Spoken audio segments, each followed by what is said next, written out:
15 में मैं इनकुम गुप्ता आप सभी का स्वागत करती हूँ। चलिए शुरुआत करते हैं कुछ देश दुनिया की खबरों से। जैसा कि हम जानते हैं कि कल से पितृपक्ष शुरू हो चुके हैं और हमारे धार्मिक भावनाओं के अनुसार, धर्म ग्रंथों के अनुसार पितृपक्ष का क्या महत्व है, हम पितृपक्षों में क्यों पूजा करते हैं, किन की पूजा करते हैं, इसके लिए हमारे साथ है पंडित सुरेंद्र शर्मा बबली, अखिल भारतीय ब्राह्मण महासभा के अध्यक्ष, राष्ट्रीय अध्यक्ष हैं। इनसे जानने की कोशिश करते हैं कि पितृपक्ष क्यों मनाया जाता है।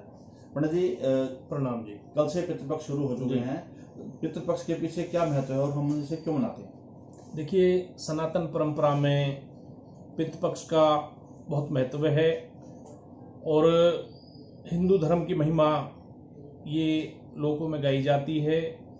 इस दिन हमारे सबसे पहले दानी तो दधीची जी हुए, जिन्होंने अपनी देहदान एक राक्षस को मारने के लिए इंद्रदेव को दी। उसके बाद सुरनदानी कर्ण।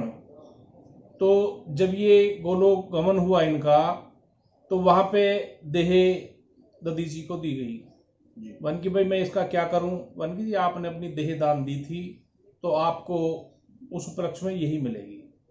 उसके बाद जब कर्ण गोलोक गए तो वहाँ पे उनको स्वर्ण के भंडार मिले। वन की महाराज मैं इनका क्या करूं? वन की आपने स्वर्ण का दान किया था, सवा पहर जो आप नहाने के बाद स्वर्ण दान करते थे, वो भंडार आपके सामने है। तो जी उसका उपाय क्या है? तो उपाय बताया भाई, नवरात्रे और ये जो श्राद्ध हैं 16 दिन, आप पृथ्वी लोक पर दोबारा जाइए और अपने पितरों का तर्पण करो, ब्राह्मणों को भोजन कराओ, गौओं को दान दो और कौओं को टूक डालो।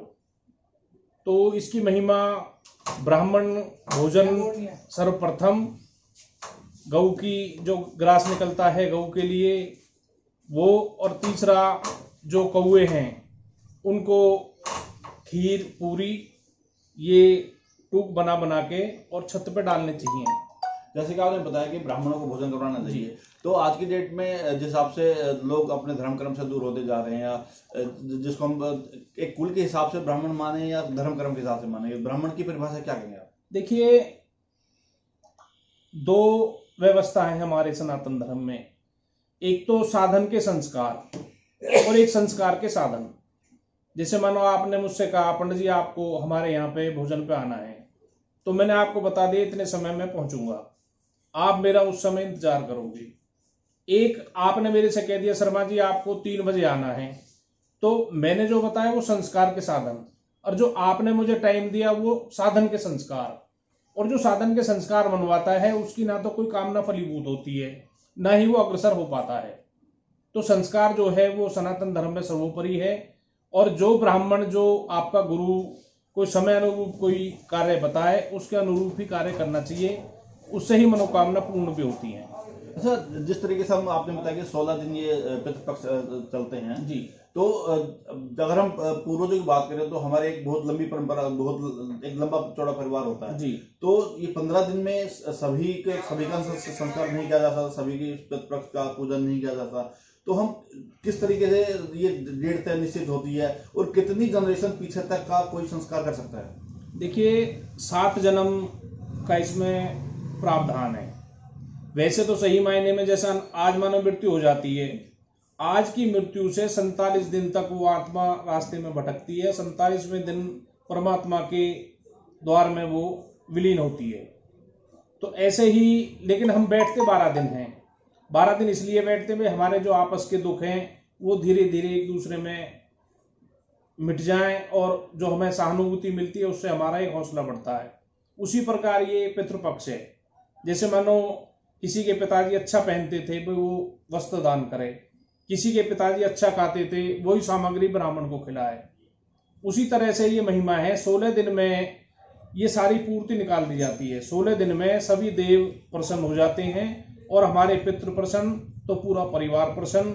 वो सुभाषिष देते हैं फलो फूलो। तो मैं ये जानना चाह रहा हूँ, जिस तरीके से एक परिवार है, जो हम एक परिवार में हम ये मान के चलते हैं कि 3 जनरेशन रहती है जी, पिता, पुत्र और एक दादा जी, ठीक है। तो अगर मान लो परिवार का मुखिया पुत्र हो गया, पिता वृद्ध हो गए, दादा रहे नहीं, तो as a head of the family परिवार के मुखिया को कितने पीछे तक का स्टार्ट करना चाहिए, कितने कितने पितरों का, दादा परदादा, किस हिसाब से? देखो, सतयुग 100% सत्य, त्रेता 25% असत्य और 75% सत्य, द्वापर आधा पाप और आधा पुण्य, आधा सत्य आधा असत्य, कलयुग 25% सत्य। लेकिन इसकी जब मात्रा अपने पूर्ण यौवन पे आएगी तो ये 0 हो जाएगा, सारा पाप ही पाप हो जाएगा, सत्य खत्म हो जाएगा। वही आज कलयुग है। कलयुग में उम्र क्षीण होगी, खान पान गलत हो गई। अन्य एक जो परिवार का मुखिया, सड़बाबा, परबाबा, बाबा, बेटा और स्वयं, ये 5 पीढ़ी एक जो स्वस्थ शरीर और अच्छा खान पान, प्रभु सेवा में लगन, तो जो उसका पुत्र है ना बाबा समेत, वो अपने 3 पीढ़ी के जो बुजुर्ग हैं उनका श्राद्ध करता है।